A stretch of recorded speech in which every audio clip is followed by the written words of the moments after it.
இன்றைய வசனம் யாக்கோபு 1:12 வரை.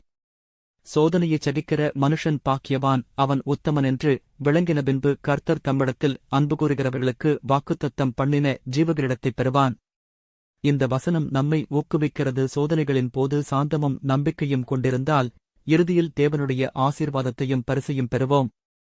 சோதனை என்பது தேவன் நம்மை தாமதமாக நடத்துவதில்லை, மாறாக நம்முடைய விசுவாசத்தைச் சோதிப்பதற்கும் வளர்ப்பதற்கும் ஒரு வாய்ப்பு.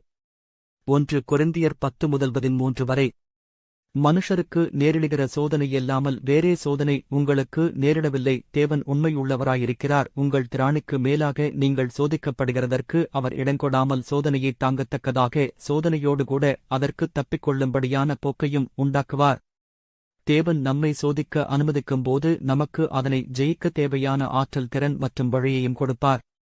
நாம் அனுபவிக்கும் சோதனைகள் தனிப்பட்டவை அல்ல, எல்லா மனிதர்களும் அவற்றை சந்திக்கிறார்கள். இந்த வசனம் நம்மை நம்பிக்கையுடன் நிற்க சொல்லி நீங்கள் ஜெயிக்க முடியும் என்பதை உறுதிப்படுத்துகிறது. யோபு 23:10 வரை. ஆனாலும் நான் போகும் வழியை அவர் அறிவார், அவர் என்னைச் சோதித்தபின் நான் பொன்னாக விளங்குவேன். யோபு தன் சோதனைகளின் நடுவிலும் தேவனின் நம்பிக்கையை கைவிடாமல் இருந்தார். சோதனை என்பது தங்கத்தை உருக்கி சுத்தப்படுத்துவது போல நம் விசுவாசத்தையும் சுத்தப்படுத்தி இன்னும் பலப்படுத்தும். தேவன் அனுமதிக்கும் சோதனைகள் எப்போதும் நம் நல்லதற்கும் வளர்ச்சிக்கும் உதவும். பைபிள் வசனங்களை தினமும் வாசித்து தியானிப்பது நமக்கு ஆவிக்குரிய பலனை தரும். உங்கள் சுமைகளை கர்த்தர் மேல் போடுங்கள், அவர் உங்களைத் தாங்குவார். தேவன் நம்மோடு இருக்கிறார் என்று நம்புங்கள்.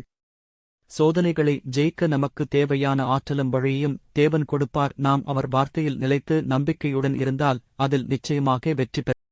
சங்கீதம் 23:1. கர்த்தர் என் மேய்ப்பராயிருக்கிறார், நான் தாழ்ச்சியடையேன். 2. அவர் என்னை புல்லுள்ள இடங்களில் மேய்த்து அமர்ந்த தண்ணீர்கள் அண்டையில் என்னைக் கொண்டு போய் விடுகிறார்.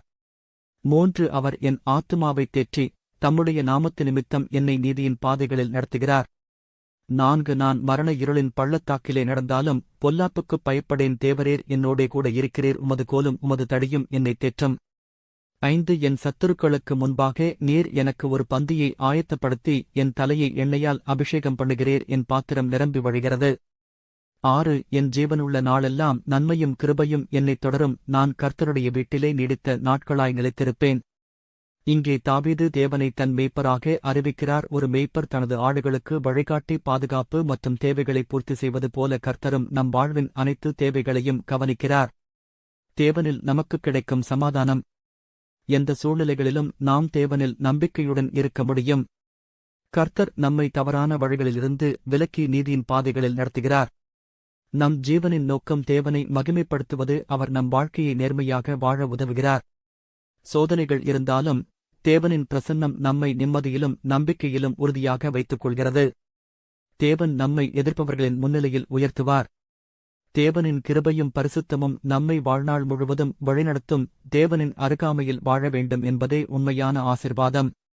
இந்த சங்கீதத்தை தினமும் தியானிக்கவும் தேவனின் மேய்ப்பர் தன்மையின் ஆழத்தை அனுபவிக்கவும் செய்யுங்கள். ஏசாயா 41:10. நீ பயப்படாதே, நான் உன்னுடனே இருக்கிறேன், திகையாதே, நான் உன் தேவன், நான் உன்னைப் பலப்படுத்தி உனக்குச் சகாயம் பண்ணுவேன், என் நீதியின் வலதுகரத்தினால் உன்னைத் தாங்குவேன். இந்த வசனம் நம்மை நம்பிக்கையுடன் நிறுத்துகிறது. கர்த்தர் எப்போதும் நம்முடன் இருக்கிறார். சவால்கள் இருந்தாலும் உங்கள் தேவன் உங்களை பலப்படுத்துவார். தொடர்ந்து ஜெபத்தில் இருங்கள், அவரது பாதுகாப்பு உங்கள் மீது என்றும் இருக்கும். நீங்கள் எதையும் எதிர்கொள்ள முடியும், ஏனெனில் உங்கள் தேவன் உங்கள் பக்கத்தில் இருக்கிறார். கர்த்தர் உங்களை ஆசீர்வதிப்பாராக.